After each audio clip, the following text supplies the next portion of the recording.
You watch them chase it, relentlessly, obsessively, as if sex were oxygen and they were drowning. They treated every encounter like a conquest, every body like proof they were still alive, still powerful, still desired. But what they never told you, the secret they buried beneath charm and cologne, is that this hunger comes with a price. And time always collects. Their body, once their weapon, their trophy, their stage, eventually turns against them. Not with scandal, but with silence. Not with shame, but with surrender. Today, we expose the brutal truth. The narcissist's sexual greed doesn't just destroy others, it destroys them from the inside out, until their own flesh becomes the prison for their insatiable hunger. Picture this. The same hands that once traced skin with theatrical reverence now tremble with need. The same voice that whispered promises like prayers now pleads in corners no one watches. Their body, the very instrument of their power, begins to fail. Energy fades. Desire dulls. Performance falters. And in that moment, their entire identity cracks. Because for decades, they traded on the illusion that their virility was eternal. But the body doesn't lie. And when it finally speaks, it says, "You are mortal. You are aging. You are running out of time." Why does this matter to you, the survivor, the witness, the one they used? Because their collapse isn't just karma. It's confirmation. Confirmation that no amount of conquest can fill the void inside them. That no number of bodies can silence the panic of their own emptiness. And that the very thing they weaponized, sex, becomes the mirror that shows them their decay. You weren't broken by their hunger. You were collateral in a war they've been losing against time itself. You weren't just a lover. You were currency. A temporary deposit in their bank of validation. And like all currencies, you lost value the moment you stopped yielding returns. But here's the twist they never saw coming. Their own body would depreciate faster. Hormones shift. Stamina wanes. The face in the mirror sags. And suddenly, the tool they use to dominate the world becomes unreliable. And a narcissist with an unreliable body? That's not a king. That's a ghost haunting a failing temple. This isn't about morality. It's about mechanics. The narcissist built their entire sense of self on external validation, on being desired, admired, needed. And sex became the fastest, most potent delivery system for that validation. But the body is not a machine. It's a living, aging organism that obeys biology, not ego. And when biology wins, as it always does, the narcissist is left staring at a reflection that no longer confirms their grandiosity, only their fragility. That confidence you once admired? It was never real. It was borrowed, from youth, from adrenaline, from the shock of conquest. But borrowed energy must be repaid. And the bill comes due not in dollars, but in fatigue, in decline, in the quiet horror of realizing your body no longer obeys your will. The narcissist didn't just use others. They used themselves, burning through their vitality like a wildfire, leaving only ash where life once pulsed. You thought their hunger was passion. But passion connects. Hunger consumes. And the narcissist consumed everything: youth, energy, trust, even their own health, in the name of proving they mattered. But the body keeps score. Every sleepless night chasing validation, every stress-induced cortisol spike from maintaining the illusion, every emotional betrayal that lived in their cells, it all accumulates. And one day, the ledger balances. Not with a bang, but with a whisper, "Enough." This video isn't here to gloat. It's here to reveal the hidden cost of their greed. Because understanding that their downfall is self-inflicted, not just deserved, but inevitable, frees you from the last thread of their spell. You don't have to hate them. You just have to see them, not as gods, but as mortals who mistook appetite for immortality. The most dangerous lie they sold themselves? That they could outrun time. That charm could stop aging, that conquest could stop decay. But the body doesn't negotiate with delusion. It simply ages. And in that aging, it delivers the ultimate humiliation, irrelevance. Not because the world changed, but because their own flesh refused to keep up with their fantasy. So let's pull back the curtain on the final act of the narcissist's sexual reign, not with scandal, but with biology. Because the price of sex, when used as a weapon of ego, is paid in the currency of the self. And their body? It's sending the invoice. At the core of the narcissist's sexual obsession lies a terror so profound it shapes their entire existence, the fear of being forgotten. Not just aging, but disappearing. So they hunt. They charm. They perform. Every new target is a temporary fix, a shot of adrenaline to prove they are still alive in a world that worships youth. But the high never lasts. Because the void isn't filled by bodies, it's filled by self. And they have none. Their body becomes both weapon and wound, the tool they use to seduce, and the prison that reminds them they are running out of time. Their psychology is built on a fragile scaffold of external validation. Without admiration, they cease to exist. So they use intimacy not to connect, but to confirm, do I still have it? Your body becomes their measuring stick. Your surrender, their report card. And when you stop giving, the entire structure trembles. Because without proof, they're nothing but static in the mirror. And as their body ages, slower reactions, less stamina, thinner skin, the evidence mounts against them. Biology becomes their accuser. They don't experience desire like a whole man does. Their arousal is laced with control, their touch with calculation. Every advance is less about you and more about silencing the voice that whispers, you're obsolete. He doesn't make love. He stages it, like a dying actor repeating his greatest role, hoping the audience hasn't noticed the tremor in his hands. But the body betrays the performance. Sweat beads where confidence once lived. Breath quickens from strain, not passion. And the audience? They start to notice. This is why they escalate with age. The older they get, the more frantic the performance.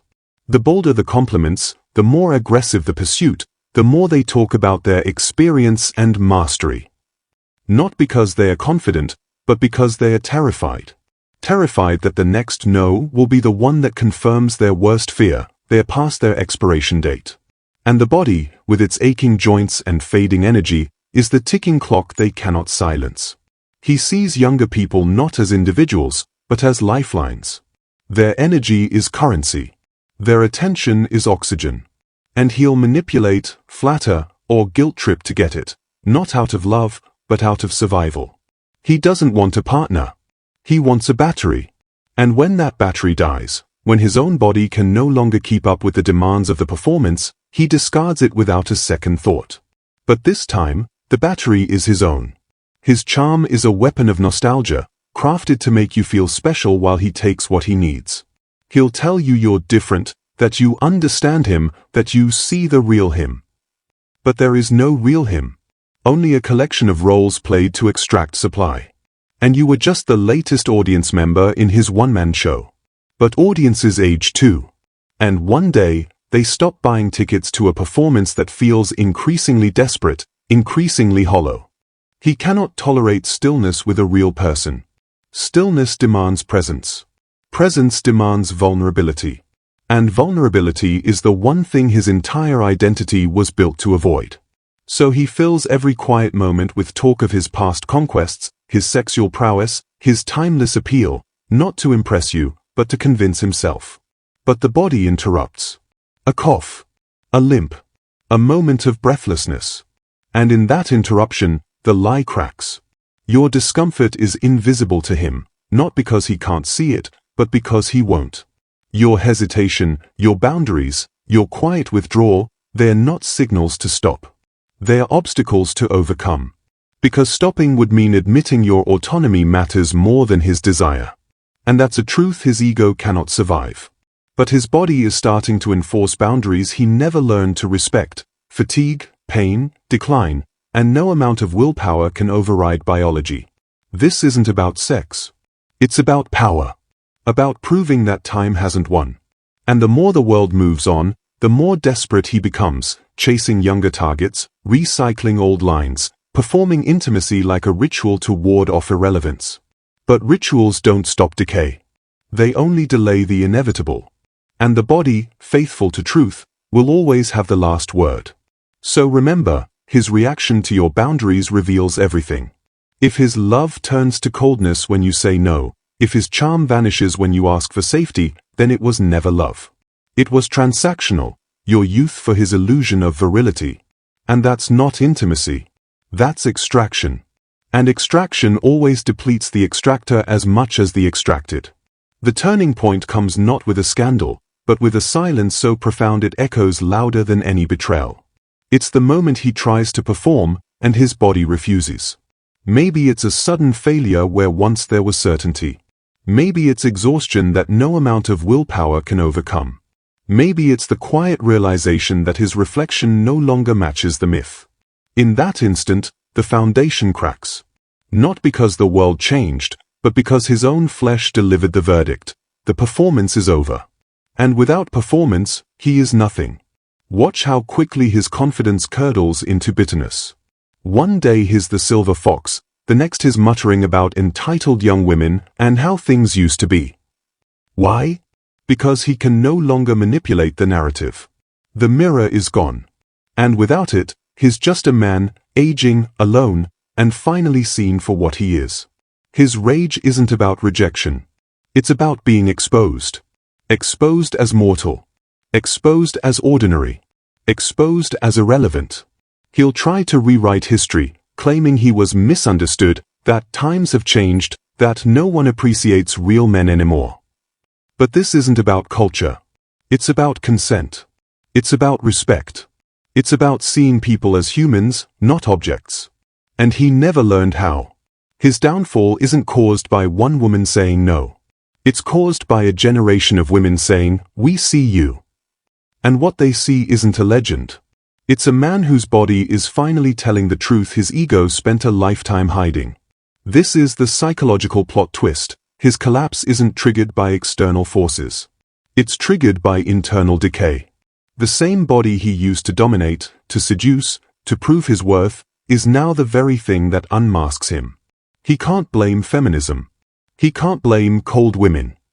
He can only blame the biology he ignored, the fatigue, the decline, the slow erosion of the very instrument of his power. And that's a truth he cannot gaslight away. He'll hoover old targets with sudden vulnerability, a text, a call, a confession. But don't mistake this for growth. It's desperation. His testing if anyone still believes the act. This isn't remorse. It's last-ditch supply hunting in a desert of his own making. But now, even his charm feels tired. His lines sound rehearsed. And his body, slower, heavier, less vibrant, betrays the urgency he's trying to project. Don't confuse his panic for regret. His fear isn't about hurting you, it's about being irrelevant. You're not a person to him in that moment. You're a potential witness who might still validate his myth. And without witnesses, the legend dies. But his body is making validation harder to sell. The spark in his eyes has dimmed. The energy that once electrified a room now falters. And no amount of cologne or cash can mask the scent of decay. This is where real power shifts, not with a fight, but with collective silence. The day no one laughs at his jokes. The day no one leans in when he whispers. The day his name no longer carries weight. His empire wasn't built on love. It was built on performance. And performances end when the audience walks out, especially when the lead actor can no longer deliver the role. He'll rage. He'll blame society. He'll call women cold or promiscuous in the same breath. But projection is his last defense. Because deep down, he knows, he wasn't discarded. He was seen.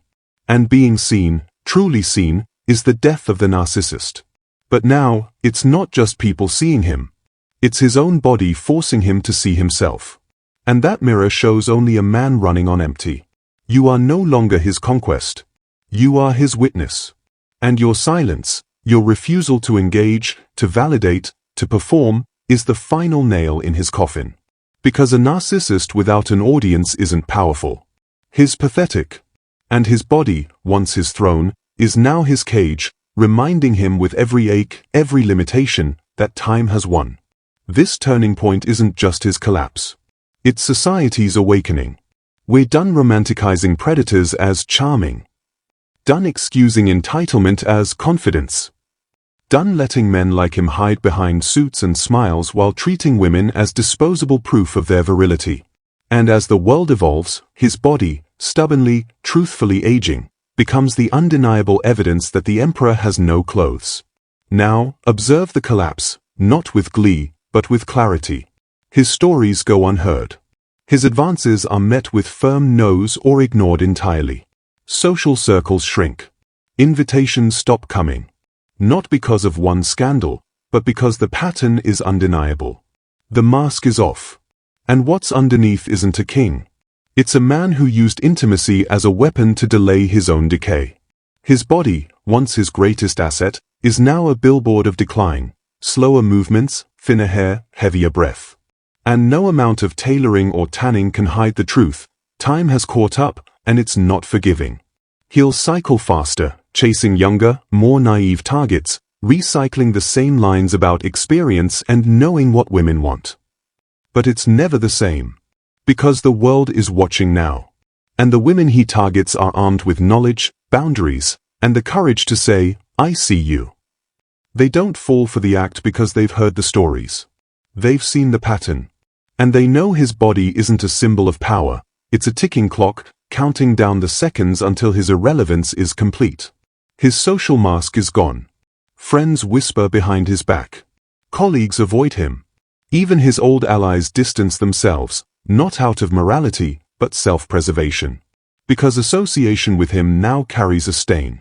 In the age of accountability, being linked to a man whose charm has curdled into desperation is social suicide.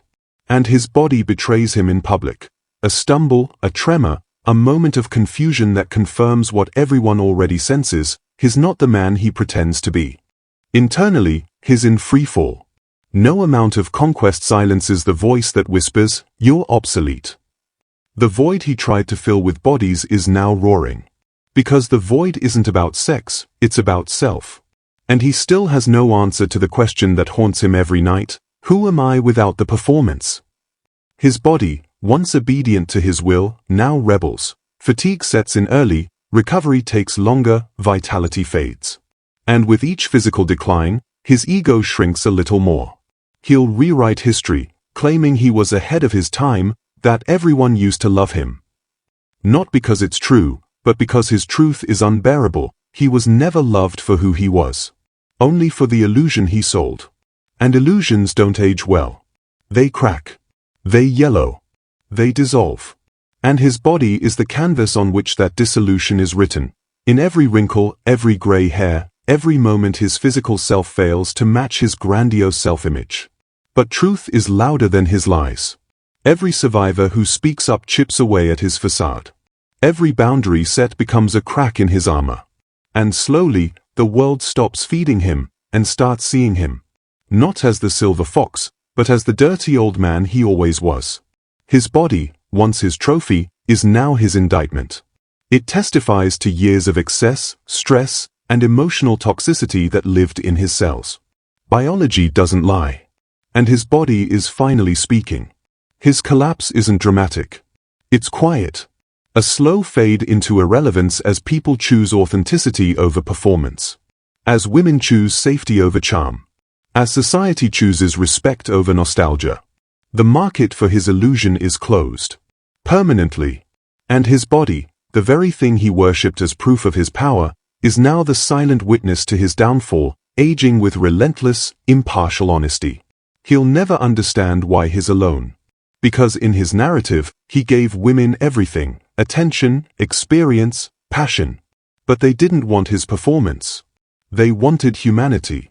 They wanted someone who could hold them without needing to own them. Someone whose love didn't vanish when they aged. His tragedy isn't that he lost his looks. It's that he never had a soul to offer when the looks faded. His tragedy is not yours to mourn. Let him spiral in the silence he created. Let him face the mirror without your reflection. Because your freedom began the moment you stopped being proof of his relevance. You were never responsible for filling his void. You were only ever responsible for protecting your light. And now, his body, his own flesh and blood, is doing the work of exposing what you always knew. He was never the legend. He was just a man running from himself. And as he searches desperately for his next validation, recycling your lines, mimicking your tenderness, using your vulnerability as a blueprint for his next target, you're doing something radical, living. Not as his conquest. Not as his proof. But as your own sovereign self. While his body betrays his greed with every passing year, yours heals, strengthens, and reclaims its sacred autonomy, one boundary, one breath, one free choice at a time. Here is the final truth. Your body was never his to use. Your youth was never his to consume. You were never a chapter in his legend. You were a witness to his decay, and your survival is the ultimate indictment of his fraud. The narcissist's body betrays his greed not as punishment, but as cosmic balance. Biology doesn't care about his ego. Time doesn't negotiate with his delusion.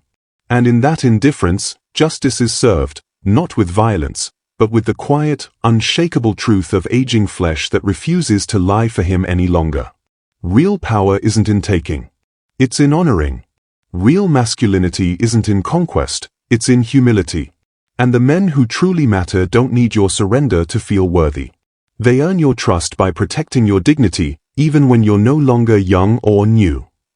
They know their value isn't tied to performance, but to presence. And presence doesn't fade with age. It deepens. It ripens. It becomes a sanctuary, not a stage. Healing begins when you stop seeing his attention as validation. When you realize that someone who treats your body as proof of their virility will never treat your soul as sacred. You weren't broken because he used you. You were brilliant because you survived, and wiser because you walked away. Your body is not a battlefield for his ego. It is a home. And you are its rightful guardian, not its tenant. You are not damaged goods. You are a reclaimed sanctuary. Every boundary you set is a declaration, I am not here to prove your relevance. Let him call you cold. What he really means is, you're no longer feeding my illusion. And that's not a flaw, it's your freedom. Your worth was never measured in his desire. It was always yours to claim, to protect, to cherish, regardless of his hunger or his decline. Let his hunger remain his prison. You are free to love someone who doesn't need your youth to feel whole. Someone whose touch doesn't leave you emptier, but fuller, calmer, more yourself. Someone who sees your aging body not as a loss, but as a testament to your resilience, your wisdom, your enduring light. You deserve a love that grows with you, not one that discards you when the performance ends. Every time you choose yourself over his craving, you reclaim a piece of your power. Every no is a resurrection. Every silence is a revolution. You are not selfish for protecting your energy. You are sovereign. And sovereignty terrifies men like him, because it exposes the lie they've sold the world, that they are legends. But legends don't crumble when their bodies age. Only illusions do. One day, you'll be with someone who holds you without needing to prove he's still a man. Who sees your body not as a trophy to be won, but as a sacred part of your humanity to be honored. And in that moment, you'll finally understand what real intimacy feels like, not performance, but presence. Not conquest, but care.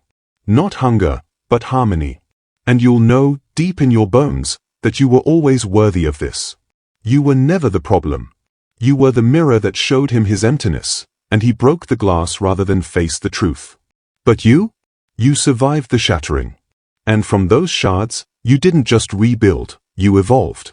You transformed pain into clarity, betrayal into boundaries, confusion into conviction. Your body carried you through the storm, and now it carries you into peace. Your future belongs to someone who doesn't just want your warmth, but protects your flame. Who doesn't just admire your body, but defends your dignity. Who knows that love isn't taken through charm. It's given, and only when both souls are fully present, fully respected, and fully free. You will not be reduced to a function. You will be cherished in your wholeness, at every age, in every season of your life. He's not a legend. He's not a king. He's just a man who refused to grow, and his body, in its quiet, relentless honesty, has finally exposed the fraud. And as his sexual reign crumbles into dust, remember this: your worth was never his to confirm. It was always yours to claim. Your body is not a currency. It is a covenant, with yourself. And from this day forward, it will only ever be shared with those who bring not hunger, but harmony. Not need, but nourishment. Not illusion, but truth. Because you are not here to feed ghosts. You are here to live. Fully. Finally. Free.